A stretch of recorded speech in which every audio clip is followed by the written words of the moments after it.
안녕하세요. 박진영의 마키아벨리 시작하겠습니다. 오늘은 좀 특별한 분을 모셨습니다. 이지수, 문재인 정부 때 해외 언론 비서관을 하신 분입니다. 국제 변호사기도 하시죠? 네, 미국 변호사입니다. 네, 네네. 반갑습니다. 네. 반갑습니다. 네, 저는 처음에 성함 듣고 여성분인 줄 알았어요. 많은 분들이 그런 오해를 좀 하십니다. 네, 네. 그 해외 언론 비서관을 하셨는데요. 네네. 해외 언론 비서관이라는 게 주로 어떤 일을 하는 건가요? 그러니까 여러 가지 이제 일을 하는데 그 중에서도 가장 중요한 거는 외신 관리입니다. 예를 들어서 외신 관리. 대통령님의 홍보 측면의 외신도 필요로 하고, 그다음에 뭐 국정을 알리는 부분 이런 부분도 있고, 또 하나 맡은 일은 대한민국을 벗어난 해외 모든 홍보를 총책임지고 있었습니다. 그러니까 이제 제가 있는 동안에는 사실 코로나 기간이었기 때문에 그 기능을 많이 살리지는 못했습니다만은 해외 홍보를 총괄하고 있는 그런 자리입니다. 네.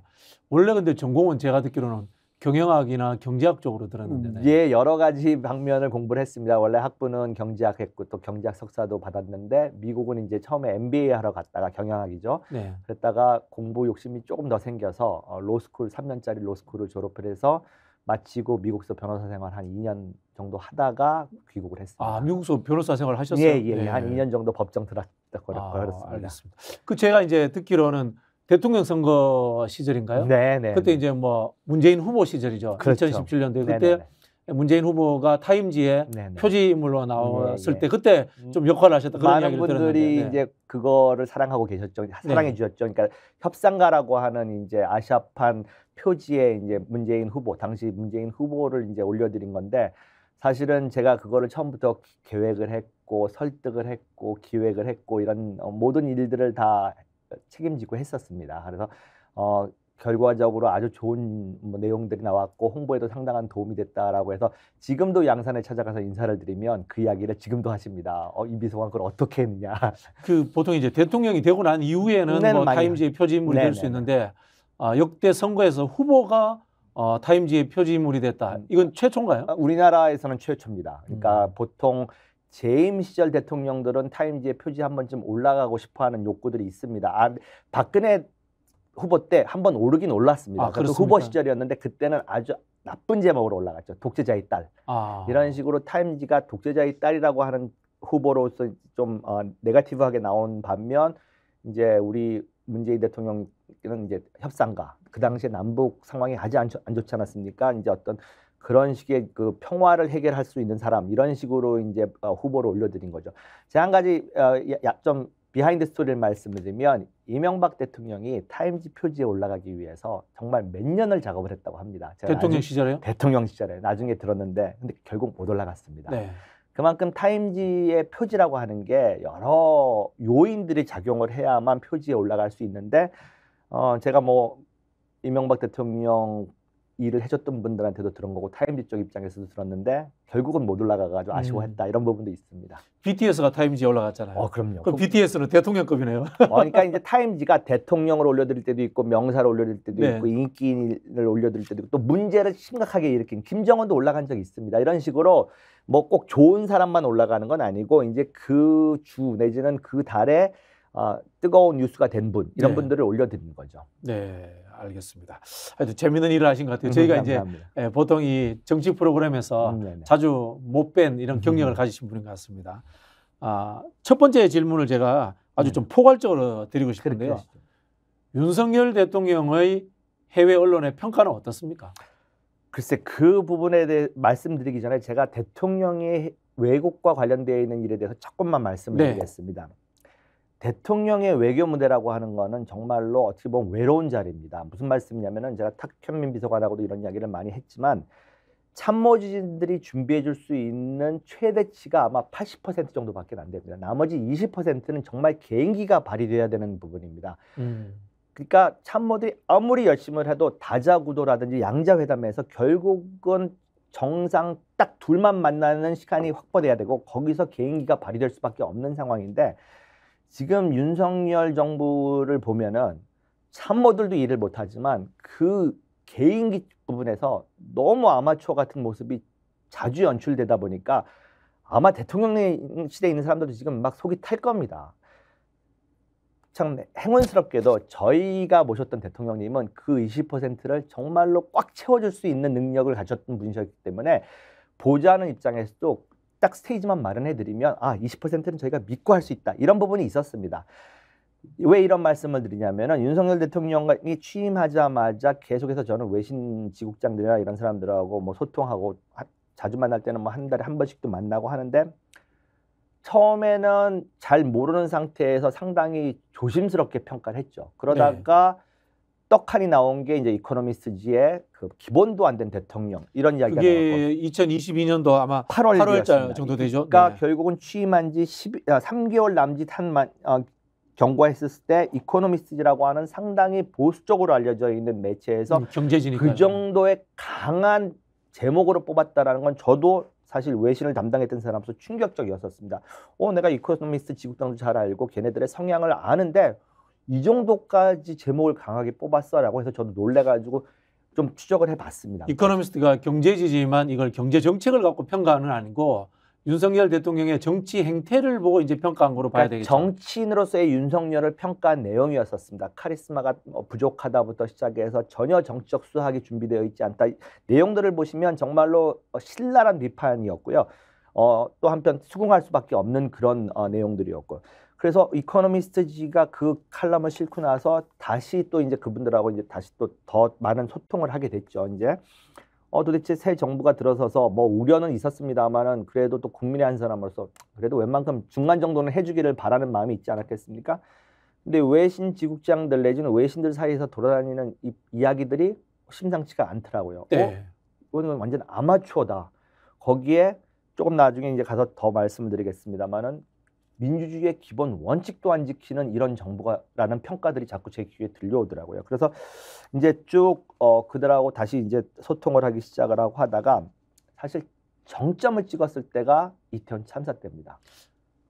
저는 이제 기억이 나는 게 이태원 참사 때는 사실 외신이 한국에 대해서 이야기하는 게 별로 못 들었어요. 오히려 이제 잼버리 때 저희가 잼버리 때도 컸죠. 많이 들었고 그다음에 때도 바이든 날리면 네, 그러니까 이 일련의 과정들이 지금 그들이 가지고 있는 윤석열 정부, 윤석열 대통령에 대한 평가가 하루아침에 뭐 어제는 좋았다 내일 나빴다 이런 게 아니거든요. 쭉 쌓이는 거거든요.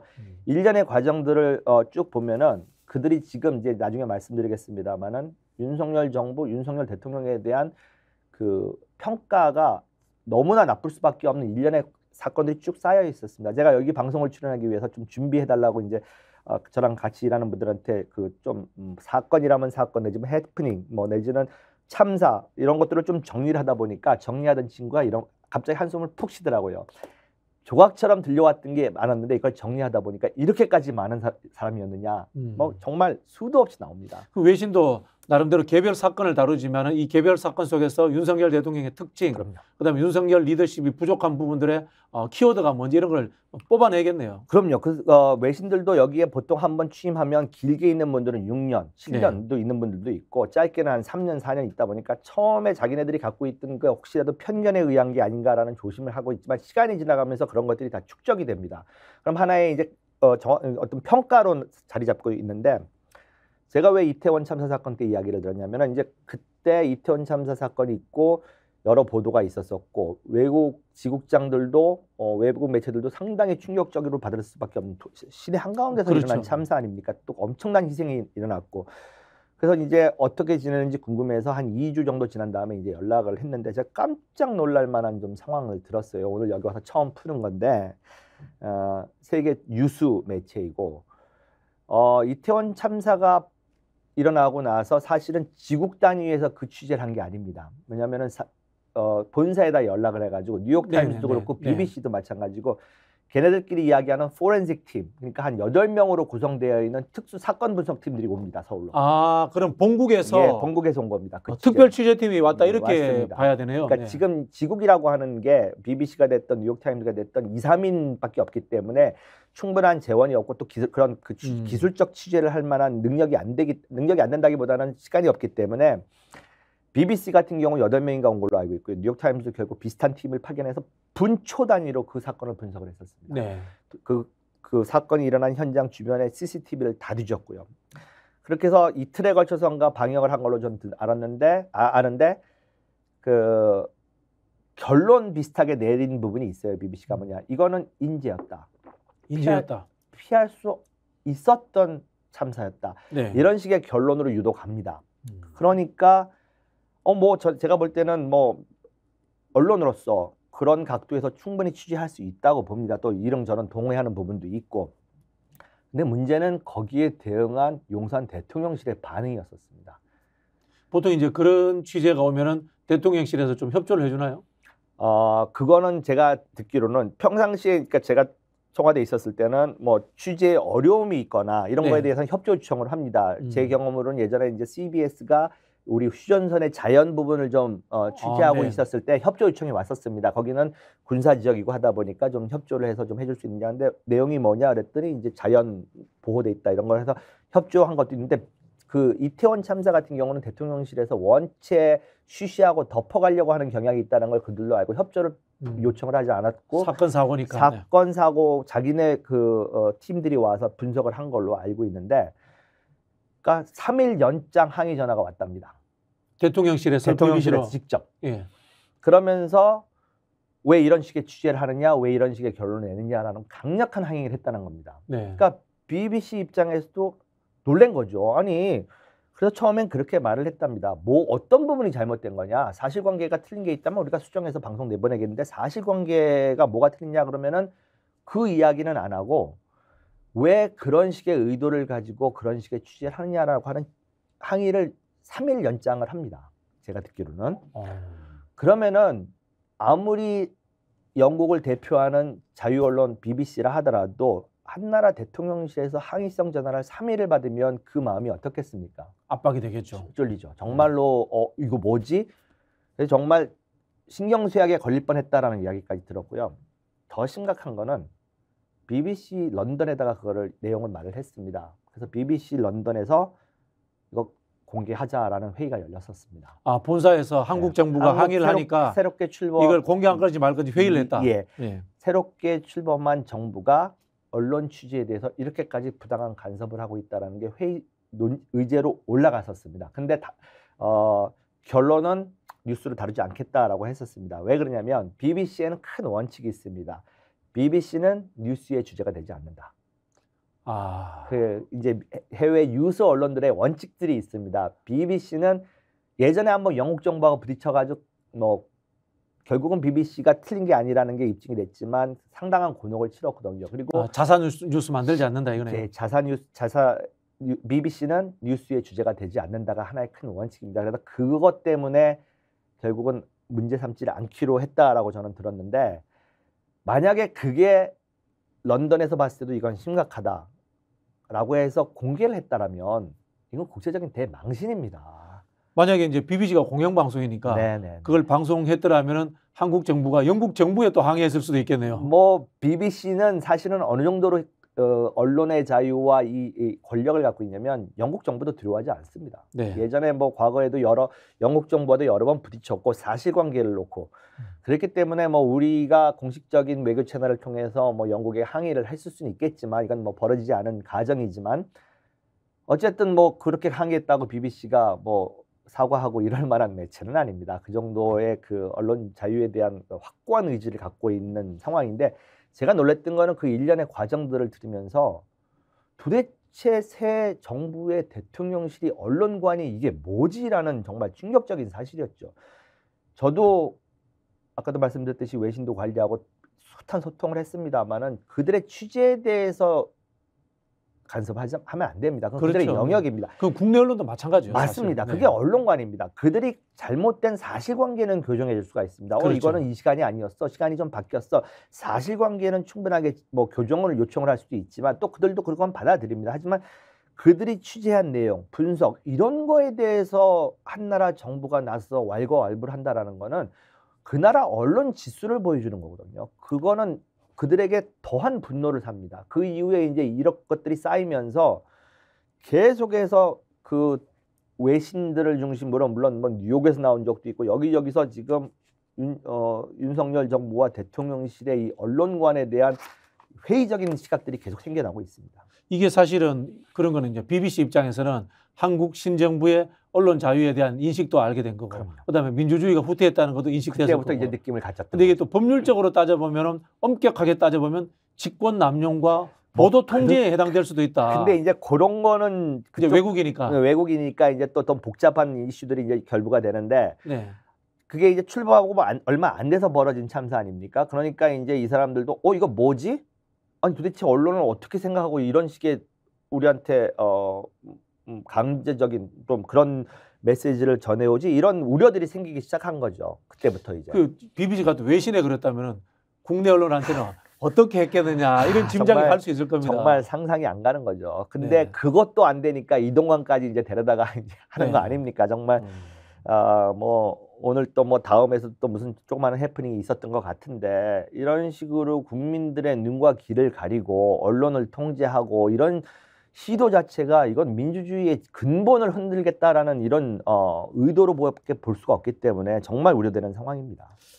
그러면 그 당시 이제 이태원 참사 때 BBC의 보도라든가 이런 쪽들은 뭐 하위직 경찰 공직자들의 실수가 아니라 네. 국가의 운영 방식의 문제다. 뭐 그런 식으로 결론이 났나요? 예. 유도를 했습니다. 그렇게 결론을 유도를 했습니다. 그러니까 결국은 이것은 막을 수 있는 인재의 사건이었다. 관리가 충분히 될 수 있었던데 여기서 미스를 했다. 이런 식의 이제 보도를 했고요. 거기에 대해서 이제 대통령실이 뒤집어졌죠. 참 그 일련들의 사건들은 그 사람들하고 보면서 저한테 막 하소연까지 하더라고요. 비서관님 이게 뭡니까? 근데 뭐 저야 이미 떠난 다음이니까 안타깝다라는 말씀은 드렸지만 이게 좀 더 심각해지면 이건 정말로 국제적 위신, 그렇죠. 국격 네. 이거와 연결되는 문제인데 조금 우려를 갖기 시작했죠. 그때부터. 그러다가 또 한 번 이제 폭발한 게 바이든 날리면 사건. 네. 그때도 참 일화들을 많이 제가 들었는데 저는 그 당시에 대통령실의 대응이 아주 아마추어졌다고 생각합니다. 이미 벌어진 일 빨리 사과하고 매듭을 지었었으면 그렇게까지 후폭풍이 일어나진 않았을 텐데 자꾸 아니다, 딴말했다 이렇게 공보를 한 사람이 가장 가면 안 되는 방법으로 수습을 하려고 했다라는 게 이슈를 계속 끌고 가는 거죠. 네. 이슈를 자꾸 더 나쁜 뉴스는 사과 빨리 하고 덮는 게 공보의 ABC 아니겠습니까? 네. 근데 그거는 자기네들이 기다 아니다 막 하면서 자꾸 뉴스가 커졌고 거기에 백미를 이제 장식한 게 MBC 1호기 타지 마. 1호기 타지 마. 여기서 이제 외신들 뒤집어졌습니다. 그럼 MBC 1호기 타지 마 이것도 외신에 나왔나요? 다 나왔습니다. 다 나왔습니다. 그러니까 우리가 대한민국에 지금 제가 기억하기로는 상주 외신 인원이 평상시에 120명 정도 됩니다. 그러다가 탄핵 때는 사실 250명까지 늘어났습니다. 그러니까 대한민국이 이미 세계 국제 무대에서 아주 중심은 아니더라도 중심 근처에 와 있기 때문에 생산되고 있는 뉴스가 엄청 많습니다. 세계 뉴스에 뭐 언론사들은 거의 다 와 있다고 봐야 되겠네요. 그렇습니다. 지국을 여기다 두고 있는 것뿐만 아니라 조금 더 옆길로 좀 세다 보면은 뉴욕타임즈의 3대 허브가 서울에 와 있는 거 아세요? 아시아 허브가, 제가 허브가 청와대에 있었을 때 이제 유치한 것 중에 하나인데 뉴욕타임즈는 지금 세계를 어떻게 뉴스를 편제하냐면 세계의 허브를 통해서 운영을 합니다. 8시간제로 해가지고 뉴욕에 하나 본사 두고 있고 런던에 유럽에서 벌어지는 그다음에 서울에 아시아에서 벌어지는 8시간을 총 커버하는 뉴스 허브가 와 있습니다. 제가 이제 청와대에 있을 때 그 부분을 좀 역할을 했는데 에디터, 그러니까 편집인들이 40명에서 50명이 서울에 상주하고 있습니다. 그러니까 전 세계 비단 아시아에서 벌어지는 것뿐만 아니라 그러니까 뉴스가 모두 그 시간대는 서울로 집중을 합니다. 그만큼 뉴스 생산량도 많다라고 해외에서도 보고 있는 거고 뉴욕타임즈하고 워싱턴 포스트도 또 하나의 허브가 서울에 와 있습니다. 그 미국을 움직인다고 하는 두 매체의 두 허브가 양대 산맥이 서울에다가 허브를 뒀습니다. 그 세 개의 삼각체제로 운영되는 이제 그렇게 하고 있기 때문에 서울에서 벌어지고 있는 대한민국에서 벌어지는 일들이 외국은 모를 거다. 이건 큰 오해입니다. 다 압니다. 그러면 이제 뭐 외국 여행하면은 한국이 그 과거보다 좀 국격이 좀 떨어졌다 이런 느낌 느낄 수도 있겠네요. 제가 가끔은 이제 미국에 계신 그 교수님들하고 또 전화 연락을 합니다. 그럼 이제 우려들을 이제 전달해 주기 시작하시죠. 문재인 대통령 계셨을 때 정말로 어깨에 속된 말로 뻥 들어갔었다. 그랬는데 갑자기 지금 자기네처럼 해외에서 사는 사람들 막 낯뜨거운 일들이 벌어지고 있다. 그러니까 이게 다 연관이 있는 일들입니다. 뭐 우리는 그냥 우리가 잘못해서 어떻게 실수하면 되겠죠. 세상은 지금 하나입니다. 여기서 정말로 대통령실이나 대통령의 외교 모습이나 이런 것들이 일거수일투족이 다 나가기 때문에 하나하나가 국격과 정말 대한민국의 어떤 그 위치와 관련이 되어 있는 부분이라고 저는 말씀드리고 싶습니다. 그 박근혜 대통령 탄핵 시점에 네네. 해외 언론에 샤머니즘이라는 단어가 나왔잖아요. 나왔었죠. 혹시나 윤석열 대통령 관련해서 뭐 그런 무속적인 부분이라든가 또는 김건희 여사에 대한 이야기가 외신에 나온 적도 있습니까? 조심스러운 부분인데요. 네네. 르몽드에서 네. 김건희 여사에 대해서 정말 부끄러운 묘사를 한 적이 있습니다. 대선 기간 동안에. 나토 갔다 왔을 때? 아니요. 그거는 이제 대선 기간 동안에 대선 기간 동안에. 네. 그러니까 국내에서 이제 그 당시에 소문이 돌고 있던 김건희 여사에 대한 소문을 르몽드가 그러한 소문이 있다라는 이제 이렇게 따옴표를 따가지고 하긴 했습니다만은 정말 좀 부끄러운 묘사들을 했었습니다. 그래서 저는 당시에도 참 이건 정말 낯뜨거운, 낯부끄러운 이런 기사들이 계속 나가는구나 이런 게 있었고요. 요번에도 제가 얼마 전에 지금 영국 가시기 직전에 이제 보통 정상들이 가시기 전에 해외 언론을 담당하는 분들이 어떤 걸 하냐면 사전 작업을 합니다. 네네. 대통령님 가시기 전에 이제 언론 분위기를 좀 해서 우리 대통령님 좀 잘 나오게끔 하고 좋은 각도에서 나오게끔 하고 물론 계시는 동안에도 좀 좋은 기사 나오게끔 하고. 그거는 저기 뭐야 대통령실만 가는 게 아니고 외교부하고 같이 움직이는 거죠. 문체부하고 같이. 예, 문체부하고 같이 이제 하고 그다음에 또 떠나신 다음에도 그 후유 이제 저는 따라오지만 거기 계신 이제 공직자분들에게 AS도 좀 부탁드립니다. 예, 혹시라도 뭐 떠난 다음에 또 어떤 뉴스가 나오는지 좀 모니터링을 해주십시오. 이런 식으로 하는 일이 저희들 일인데 지금 영국 방문하기 전에 또 그쪽에서 또 그 김건희 여사의 과거와 관련돼서 그 자기 경력, 학력 이런 거를 해서 사과한 적이 있다 이런 기사들이 나옵니다. 그러니까 숨기려고 할 수가 없는 거예요. 이런 상황들은 이제 그런 것들이 국제사회에 적나라하게 드러납니다. 그러면 이제 우리 교민들 같은 경우에 뭐 영국이든 선진국에 많이 사시지 않습니까? 그런 분들이 온라인을 통해서 한국의 뉴스를 보고 영국이라든가 현재 거주하고 있는 곳에 언론상에 제공을 한다거나 이런 일도 생길 수 있나요? 그런 경우는 제가 뭐 기억나는 건 없습니다. 근데 아까도 말씀드렸듯이 국내에 이미 지국들을 가지고 있고 소위 또 통신사들도 있지 않습니까? 통신사들이 있으니까. 통신사들이 계속 타전을 합니다. 소식들을. 그럼 이제 거기서 야 이거 취재 한번 더 깊게 해봐 이렇게 하는 경우도 있고 지금 더 가디언이라고 하는 영국의 대표적인 이제 매체는 사실 서울에 지국을 두지 않고 동경에 지국을 두고 있습니다. 그래서 동경에서 서울을 이제 커버하는 그런 상황인데 가디언도 뭐 간혹 한국 관련 기사들을 쓰지 않습니까? 그랬을 때 이제 지금은 뭐 꼭 반드시 아까 말씀하신 것처럼 그 나라에 살고 있는 우리 교민들을 통한 것보다는 자기네들이 직접 인력을 파견하고 그다음에 외신 같은 경우는 프리랜서 시스템을 아주 적극적으로 활용을 합니다. 여기에 상주하고 있고 대한민국에 대해서 좀 알고 있는 친구들 10년, 20년씩 거주하면서 그런 친구들이 자유송고를 합니다. 그럼 이제 그걸 기사 읽어보고 이거는 쓰자, 말자 이렇게 이제 하는 경우가 많이 있죠. 네. 이제 우리 이태원 참사라든가 뭐 잼버리 이런 것들은 사고지 않습니까? 근데 대통령이 순방을 하는 경우, 외국에 순방을 하는 경우에도 이제 구설에 오르거나 또는 의전적 실수가 있는데 이거는 대통령의 실수입니까? 아니면은 이 의전하는 실무자들의 실수입니까? 실수입니까? 아까도 초반에 말씀드렸듯이 참모들이 할 수 있는 영역이 절대 100이 아닙니다. 특히 국제 무대에서 외교 무대에서는 더더욱 그러고 우리끼리도 모여서 그런 이야기를 많이 했습니다. 그러니까 우리는 준비하기 위한 대통령님이 이렇게 부각되고 이런 스테이지를 마련하기 위한 최선을 다하겠죠. 보좌진들은. 그렇지만 딱 두 분만 계시는 상황이 벌어질 수밖에 없습니다. 그것도 뭐 시간이 한 30분일 때도 있고 1시간일 때도 있고 다자회의 같은 경우는 정말 딱 정상 7분만 딱 가 있는 이런 상황들이 벌어질 수밖에 없습니다. 거기서는 참모가 옆에 갈 수도 없는 거고요. 옆에서 조언을 해드릴 수 없는 상황이 됩니다. 제 경험을 하나 말씀드리면 G7에 이제 초대를 받으셔가지고 영국을 가셨었습니다. 문재인 대통령 시절에 가셨죠.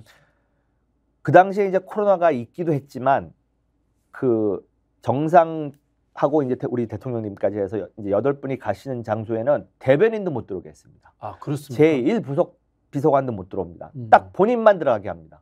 코로나 때문에도 그렇겠지만 그 말은 뭐냐면은 그때부터는 대통령 본인의 개인기밖에 발휘할 수 없습니다. 물론 뭐 상황 예측들 다 하고 이렇게 대비하십시오, 저렇게 대비하십시오 여러 시나리오를 짜가지고 준비는 하도록 하지만 그렇게 되는 게 아니지 않습니까? 상황이라는 거는 생각지 않았던 상황들이 발생을 하고 했었을 때 이제 그분의 이제 오랜 경륜과 경험과 개인기가 발휘되는 시간들이 생깁니다. 어쩔 수 없이. 이게 뭐 단기 처방으로 뭐 달달 외워서 가서 될 문제가 아니고 평소에 이제 그렇습니다. 외교에 대한 철학이라든가 세계 질서를 어떻게 볼 것인가 자세라든지 인식이 있어야 되네요. 태도라든지 세계가 돌아가고 있는 어떤 국제 관계라든지 이런 것들이 정말 숙지가 되어 있어야만 대화를 하는 중에서 또 뛰어들 수도 있고 자기도 한마디 할 수 있고 이런 훈련이 돼 있어야 됩니다. 정말 한 나라의 정상이라고 하는 것은. 근데 이제 조금 신랄하게 비판을 하자면 지금 윤석열 대통령은 그런 훈련이 전혀 안 되어 있는 내지는 아마추어 같은 모습들이 자꾸 보인다는 거죠. 그러니까 그게 이제 어떤 때는 국내 언론에 뭐 취재가 돼서 나올 때도 있고 안 덮이는 그러니까 안 덮이는 부분도 많을 거라고 저는 예상을 합니다. 이제 뭐 그런 부분도 있겠지만 참 안타까운 것이 그거를 어떻게 해줄 수 있는 방법론적인 게 별로 없습니다. 그러면 이제 최근에 이제 나오는 비판들 중에 윤석열 대통령의 외교 안보 라인을 바꿔야 된다 이런 이야기를 하는데 그분들이 방향을 잡는 부분에 있어서는 다른 사람으로 바뀌면은 바꿀 수 있지만은 결국 이제 프로토콜을 숙지하는 문제라든가 또 현장에 가서 순발력을 발휘하는 문제는 윤석열 대통령이 있는 한은 바뀌지 않는 거네요. 본인이 책임져야 할 부분입니다. 그거는. 그러니까 뭐 외교 라인을 바꾼다거나 외교 정책을 바꾼다라는 건 방향성에서 바뀔 수 있는 여지는 있다고 봅니다. 지금 뭐 중국과의 관계라든지 이런 부분에 대해서 저도 개인적으로 불만이 많습니다만은 그런 어떤 방향성에서는 바뀔 수 있고 그다음에 정상회의가 잡히거나 뭐 다자회의에 갔었을 때 준비할 수 있는 어느 정도까지의 영역을 있지만 대통령이 바뀌지 않는 한 우리가 기대하는 세련되고 어떤 그 국제 예법에 맞는 이런 모습을 기대하는 거는 좀 아니라고 봅니다. 또 제가 기억나는 게 아랍에미레이트 가가지고 이란은 UAE의 적이다 뭐 이런 이야기를 해가지고 제가 알기로 이란에 우리나라가 이제 돈 받을 게 많은 걸로 알고 있는데 그것뿐만 아니라 이 중동 지역이라고 하는 거는 엄청 복잡합니다. 그러니까 제가 그 뉴스를 처음 보고 깜짝 놀란 거예요. 대통령의 입이라고 하는 것은 그냥 혼자 개인의 입이 아닙니다. 대한민국 외교의 총 합친 거죠. 그러니까 아니 준비 안 된 말을 왜 그렇게 하냐고요. 사고가 날 수 있게. 중동이라고 하는 지역도 또 외교적인 측면에서 봤을 때 상당한 무게감이 있는 지역입니다. 또 미국과 다르고 유럽과 다르고 일본과 다르고 중국과 다른 중동은 자기네들의 오일머니부터 시작해서 산유국이라고 하는 것, 자존심 강한 그다음에 또 어떻게 보면은 미국과의 긴장 관계 이런 관계들이 국가마다 다 다릅니다. 또 자기네들끼리의 친소 관계 이런 부분이 다 다른데 속된 말로 잘 알지도 못하면서 왜 그런 위험한 발언을 했는지 이게 준비된 발언이었는지 내지는 즉흥 발언이었는지는 저도 확인이 안 됐습니다. 그럼 이런 인식이 외교안보실의 인식이라기보다는 대통령이 평소에 생각 없이 내뱉은 말이다 이렇게 그럴 가능성도 저는 있다. 그걸 확인할 수는 없습니다. 제가 뭐 안에 있지는 않기 때문에 확인할 수는 없고 아마 지금 대통령실도 그거를 확인을 못할 겁니다. 이게 당신의 생각이십니까? 아니면 하긴 하지만 우리 외교 제가 적어도 이해하고 있는 대한민국 외교부에서 이런 말이 나왔을 가능성은 적다고 봅니다. 아니 예를 들자면 이제 우리 비서관님 계실 때 문재인 대통령이 이제 순방이나 다자간 외교 때 무슨 말씀을 하셨어요. 끝나고 나서 이제 한국에 돌아오셔가지고 비서관님이 뭐 업무 보고 때 가셔가지고 그때 왜 그 말씀하셨어요? 라든가 이런 이야기 해보신 적 있어요? 저는 저희 문재인 대통령이 계실 때 그런 기억은 없습니다. 그리고 이거는 좀 너무 제가 올려드린 건지 모르겠습니다만 아까도 말씀드렸듯이 저희가 이제 최대한 준비를 하고 보좌를 해서 한 80% 스테이지를 마련하고 나머지 20% 정도는 이제 산술적으로 표현했을 때 대통령님 본인의 개인기라고 하셨잖아요. 늘 그걸 넘치게 채워주셨어요. 이제 영국 G7에 가셨을 때가 가장 대표적인 예라고 저희는 생각하는데 8분이 이렇게 쭉 앉았는데 그 당시에 대한민국이 코로나 대응 너무 잘한다고 그래서 우리 문재인 대통령님이 거의 그 당시 주인공이셨거든요. 근데 그것도 여유롭게 탁탁 하셨고 그러니까 저거야말로 개인기다. 저건 우리가 어떻게 해줄 수 없는 상황이 발생을 했었는데 그걸 여유 있게 그다음에 다 같이 이렇게 정말로 그런 모습들은 누구도 도와드릴 수 없습니다. 그거는 이제 문재인 대통령 개인이 가지고 있는 인성이라든가 품격 이런 평소에 뭐 관심 이런 것들도 그런 있죠. 것도 있고 또 한편으로 보면 이제 노무현 대통령 시절에 비서실장 뭐 민정수석 이런 경험이 또 중요한 것도 분명히 작용을 했을 거라고 봅니다. 노무현 대통령님은 제가 직접 모시지 않아서 잘 지근거리에서 보신 적은 없지만 노무현 대통령님도 나중에 이제 기회가 있을지 모르겠지만 지금 말씀드릴게요. 부시 전 미국 대통령이 봉화에 와가지고 네. 이제 노무현 대통령님 그 추도식에 와가지고 예. 마이크를 잡으셨을 때 제가 마침 거기 있었을 때 깜짝 놀란 말씀을 하시더라고요. 부시 대통령이.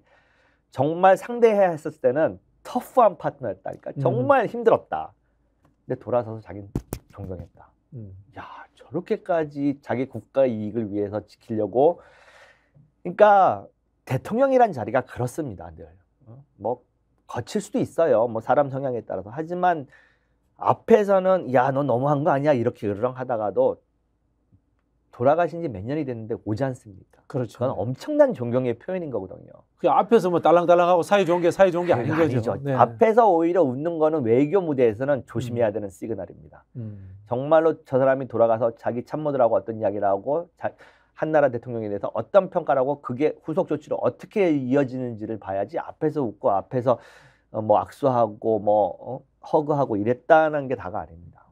지금 뭐 윤석열 대통령이 기시다나 바이든 대통령한테 굉장히 좀 친근감 있고 다정다감한 사람이에요. 그리고 사실 미국과 일본에 대해서 양보도 많이 하는데 양보를 받으면서도 뭐 고마워하는 측면도 있겠지만 한편으로 보면 또 얕잡아 보는 측면도 있겠네요. 저는 우려스러운 거죠.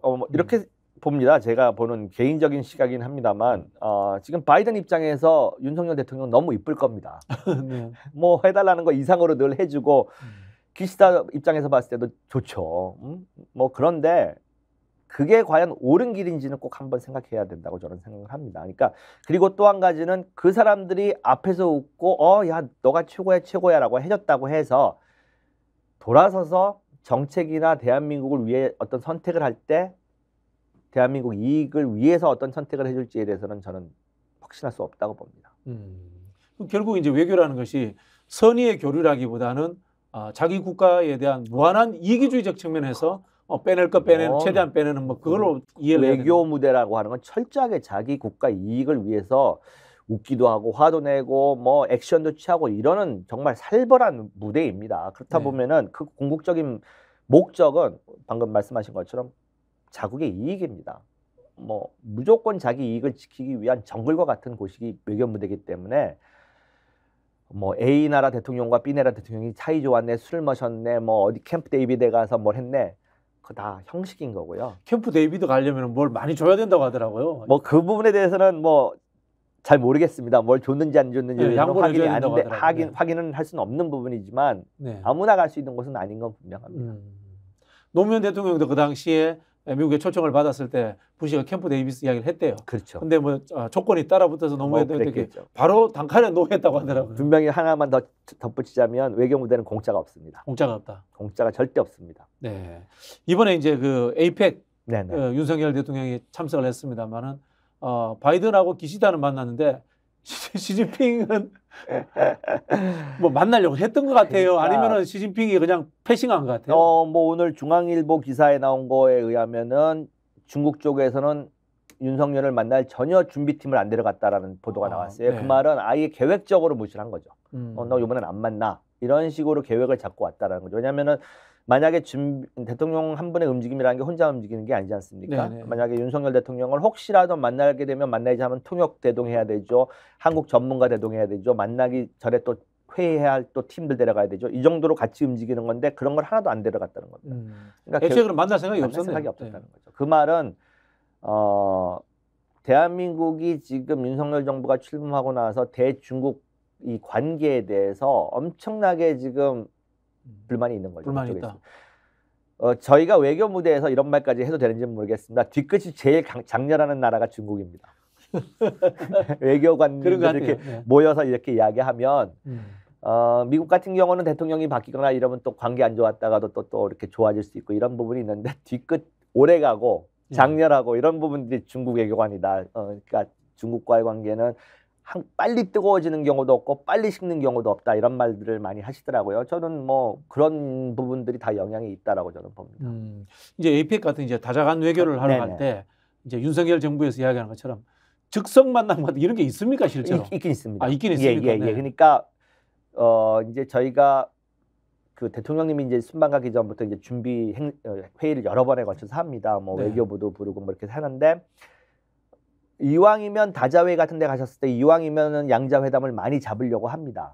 근데 여러 이제 정상들이 모이다 보니까 스케줄의 문제도 있고 하다 보니까 100% 잡아가지고 떠나는 건 절대 아닙니다. 가서도 계시는 동안에도 계속해서 외교부가 움직여서 양자회담을 더 잡으려고 하는 경우는 분명히 있고 현장에서 결정되는 경우도 있습니다. 그런 부분은 있는데 그 다음에 뭐 외교라는 게 우리가 생각할 때는 100% 딱 세팅이 돼가지고 할 것 같은데 저도 이제 조금 약간 놀란 부분이긴 한데 대강의 윤곽이나 틀은 뭐 한 8, 90%까지는 잡아가지만 나머지 10%는 현장에 갔을 때 하는 경우도 있고요. 아, 그러니까 대통령 개인기가 중요하다는 말씀을 하시는구나. 네. 정말로 딱 100% 세팅돼서 하는 경우는 거의 없습니다. 근데 그럼에도 불구하고 이런 생각은 들거든요.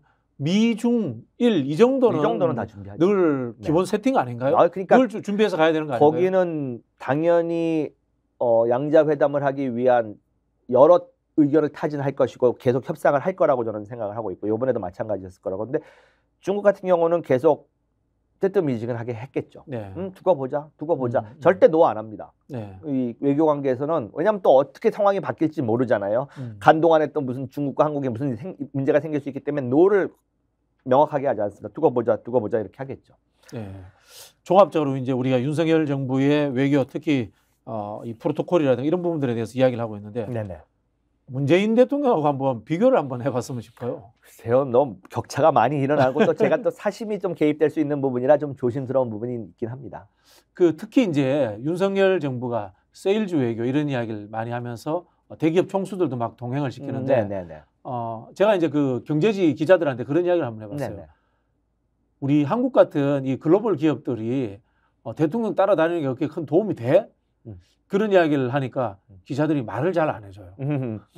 뭐 제가 그거와 직접적으로 관련된 일을 하지 않았기 때문에 저도 건너들었고 이제 회의할 때 뭐 오고 간 이야기들을 들었을 때 대기업 같은 경우에는 말씀하신 것처럼 자기네들의 해외 네트워크가 다 있고 어떻게 보면은 정부에 버금가는 정도의 외교 그 마케팅 능력이라 이런 게 있습니다. 그럼에도 불구하고 두 정상이 만나기 전에는 저쪽도 마찬가지고 우리도 마찬가지고 어떤 경제적 선물 보따리를 준비해 갑니다. 보통 이제 그랬을 때 대기업들한테 혹시 너네 뭐 몇 년, 5년 내에 투자할 계획이 있으면 야 이번 기회에 같이 터트리자 이런 것들은 합니다. 제가 듣기로도.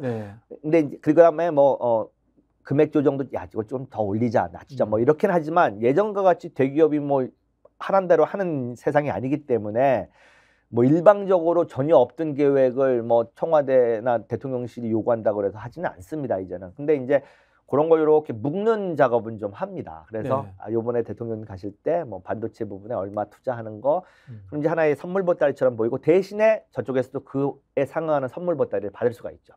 윤석열 정부 들어서서 이제 생각을 해보면은 이제 미국 갔을 때도 대기업이 따라갔습니다. 삼성, SK 뭐 따라갔는데 그럼 결국은 원래 이제 대기업이 투자 계획이라든가 이런 게 있는데 정부가 거기에 같이 얻어 타고 갔다.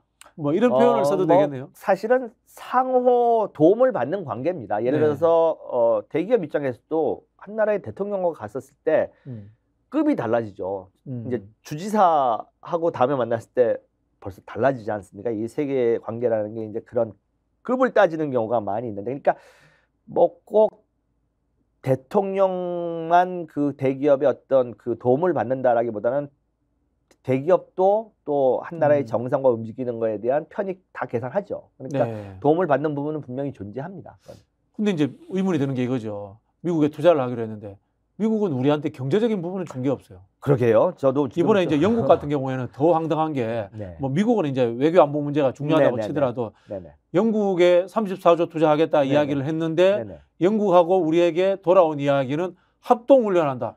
영국하고 우리하고 합동훈련하는 게 무슨 의미가 있나. 이게 외교 모르는 사람도. 뚱딴지 같죠. 뚱딴지 같은 느낌이 그다음에 사실은 군사력으로 비교했었을 때 지금 우리가 영국보다 위입니다. 아, 그렇습니까? 예, 지금 세계 뭐 국방비 사용 내역이나 이런 걸 봤었을 때 영국보다 우리가 지금 모든 면에서 뭐 무기나 이런 걸 봤을 때 위인데 갑자기 좀 저도 더 들여다봐야겠습니다만은 좀 생뚱맞은 감이 없지 않아 있습니다. 근데 한미 관계에서는 이제 그런 식의 서로 선물 보따리를 교환하는 경우는 있습니다. 특히 이제 최근에 이제 트럼프, 바이든 이렇게 하면서 자국 내 일자리라고 하는 거를 이제 자기네들 선거 때문에 중요하게 여기다 보니까 그쪽에서 이제 욕을 하겠죠. 야, 이번에 공장 좀 지어서 우리 일자리 늘리는 거 좀 선거에 도움되게 좀 갖고 와. 그러면은 우리는 너네 안보와 관련된 거 이런 거 줄게. 이렇게 하죠.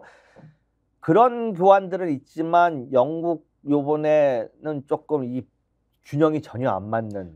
제가 좀 여쭤보고 게 문재인 정부 때도 이제 문재인 대통령이 영국은 가셨을 거 아닙니까? 그 G7 때 갔었습니다. 근데 영국이 이렇게 중요한 나라입니까 우리한테? 혈맹 이야기할 만큼? 영국은 저는 그거는 그렇게 생각합니다. 영국이 예전 같은 뭐 2차 세계대전 이전과 같은 그런 국제적 파워는 없는 건 분명한데 영국은 영국 하나가 아닙니다. 사실은 외교 무대에서 보면은 Five Eyes가 같이 움직입니다. 그렇죠. 영국은 아직도 Her Majesty, 아니 이제는 His Majesty지. 왕이 있는 나라지만 캐나다, 뉴질랜드, 호주 이런 데와 다 외교 그거를 공조를 하기 때문에 영국의 국제적 위상은 예전 같지는 않지만 중요한 것만큼은 사실입니다. 마지막으로 이제 이 말씀 드리고 싶은데요. 경제적인 부분에서 문재인 대통령도 물론 이제 대기업들 같이 가기도 했습니다만은 신남방 정책이나 이럴 때 중견기업들, 중소기업들 뭐 같이 데리고 인도도 가고 많이 가셨죠. 해외 진출 때문에 인도 공장을 방문하기도 하고 그런 일들을 많이 했단 말이에요. 문재인 대통령 때의 이 세일즈 외교라는 것과 윤석열 정부의 세일즈 외교라는 것의 차이점들, 성과의 차이점. 아까도 말씀드렸듯이 경제라고는 하는 것은 따로 움직이는 경우는 거의 없습니다. 물론 뭐 대기업이 어떻게 뭐 리비아나 이런 데서 먼저 외교보다도 먼저 뭐 업적을 세우는 경우도 간혹 예외적으로 있었습니다만은 외교와 경제는 불가분의 관계처럼 움직입니다. 예를 들어서 정부의 외교력이 먼저 나서주고 웬만큼의 관계를 만들어 놓은 다음에 이제 경제적 어떤 이게 역사를 통해서도 그렇습니다. 쭉 과거의 역사를 봐도 그런데 아까도 말씀하셨듯이 문재인 정부의 그 외교의 큰 틀 중에 하나가 신남방 신북방 정책이었습니다. 그리고 또 중견기업, 중소기업에 대해서 정부의 그런 외교력에 도움을 한 것은 절실했기 때문에 같이 갔었을 때 내지는 상당한 도움을 받았다라고 저는 들었는데 지금 정부 같은 경우에는 이렇게 지금 미중 패권 경쟁이 벌어지고 있는 상태에서 적과 친구를 명확하게 하는 상황에서는 경제적으로는 정말로 경제 운신의 폭이 줄어들 수밖에 없다고 저는 봅니다. 국제 무대에서 지금 이렇게 적과 아군을 명확하게 구별해야 하는 게 맞는지부터 저는 의심이고요. 왜냐하면은 다 시장이거든요. 전 세계가 다 시장인데 이렇게 외교에서부터 자꾸 블락을 쌓아놓은 상태에서 경제는 넓혀야 된다. 저는 그건 전혀 안 맞는 거라고 생각을 해서 좀 안타까운 부분이 많이 있습니다. 네, 전통적으로 이제 보통 이제 보수 정권들은 본인들이 이제 안보와 외교 잘한다. 그런 이야기들을 하거든요. 근데 그게 사실인가요? 저는 이번 정부는 외교적인 측면에서 봤을 때는 이건 보수에서도 이단하다고 생각합니다. 보수에서는 이단하다. 보수에서조차도 이단하다. 지난번에 얼마 전에 9월 19일 날 남북평화회담 5주년 행사를 했었을 때 우리 문재인 대통령님이 첫 서울 오셨을 때도 그 말씀을 쭉 하셨는데 사실은 북방 외교 이거 다 시작한 게 노태우 대통령이 박근혜 대통령 때 중국과의 관계 개선을 위해서 얼마나 많은 정말 미국으로부터 욕을 먹어가면서까지 간 정도로 보수 정부도 물론 민주당 정부도 마찬가지였습니다만은 적과 아군을 구별하려고 하는 이분법적 접근을 하지 않았었어요. 우리에게 실질적인 도움이 되느냐는 실리적 측면에서 외교력을 확장하려고 했고 경제 지평을 넓히려고 했던 게 저는 진보 보수의 구별 없이 그거는 공통점이었다고 생각을 합니다. 남북 평화 문제도 마찬가지고요. 근데 이번 보수 정부는 그런 보수들의 외교적 기본 근간으로부터도 이탈되어 있는 정부라고 저는 규정합니다. 남북 문제도 마찬가지고요. 소위 북중러 그 외교 관계도 그렇고 중동과도 마찬가지고 이게 정통 보수 외교를 했던 분들도 제 개인적인 생각이긴 합니다만 이거 뭐지? 이 정도의 지금 설명되지 않는, 설명할 수 없는 부분에 어떤 외교를 하고 있다고 저는 봅니다. 그 말씀은 이제 과거 역대 보수 정권들도 실용주의 국익이교였는데 지금은 이제 이념 편향적이다. 예, 어떤 면에서 봤을 때는 그 진보 정권보다도 더 과감한 접근을 한 적이 있었습니다. 노태우가 중국 문제에서도 과감하게 국교를 정상화시켰고 소련 문제도 정말로 우리가 볼 때도 감탄스러운 그런 행보를 보이셨고 뭐 박근혜도 많은 뭐 잘못도 있었습니다만 중국이라고 하는 큰 시장을 잡기 위한 어떤 그런 국가 정상으로서의 처절한 정말 그 외교 전투를 보였던 게 저희가 분석해도 그렇거든요. 전체적으로 우리가 이제 노태우 대통령 때 짰던 외교의 틀이 쭉 뭐 진보 보수 정권이든 맞습니다. 이어져 왔다고 봐야 되겠네요. 저는 그렇게 보고 있습니다. 그래서 진보 정부도 그거가 좋은 부분은 승계를 분명히 했고 더 확장했고 더 깊게 했고, 이번 정부는 그런 맥락에서도 분명히 해석될 수 없는 그런 모습을 보이고 있다라고 저는 봅니다. 네. 마지막 질문을 하나 드리겠습니다. 예. 민주당이 야당인데 네네. 야당의 입장에서도 이 외교 활동이라든가 네네. 정당 외교 또는 국회 외교 네네. 그리고 또 한편으로 보면은 외신 관리라든가 네네네. 뭐 예를 들자면 야당 대표가 타임지에 올라갈 수는 없는 건가요? 그러니까 지금 그 부분이 저도 사실 민주당원입니다. 민주당원인데 조금 안타깝고 부족한 부분이라고 제 눈에는 보입니다. 예를 들어서 지금 윤석열 정부가 외교 국익을 지켜내지 못하는 이런 모습을 봤었을 때 안타깝죠. 그렇다면